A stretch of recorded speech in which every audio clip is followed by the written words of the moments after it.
Prabowo Gibran terusik, Hakim Kawakan asal Sumsel ini gregetan 9 Hakim MK dilaporkan. Ketua Majelis Kehormatan Mahkamah Konstitusi Jimli Asidiki geleng kepala melihat 9 Hakim Mahkamah Konstitusi dilaporkan. Belum pernah terjadi dalam sejarah. Bahkan, ada putusan etik ini dapat membatalkan putusan MK nomor 90/21/2023 terkait syarat usia Capres-Cawapres.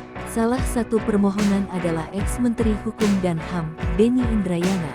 Ia melaporkan dugaan pelanggaran etik yang berkaitan erat dengan Pilpres 2024 yang akhirnya, salah satu calon bisa maju gara-gara putusan MK, yakni putra Presiden Joko Widodo, Gibran Rakabuming Raka.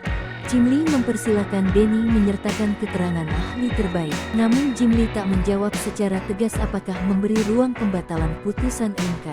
Sebelumnya, Ketua MK Anwar Usman resmi melantik Jimli perwakilan tokoh masyarakat, ex-anggota Dewan Etik MK Bintang Saragih perwakilan akademisi, dan Hakim Konstitusi aktif Wahidudin Edens sebagai anggota MK berdasarkan SK nomor 10 tahun 2023 tentang pembentukan dan susunan anggota MK.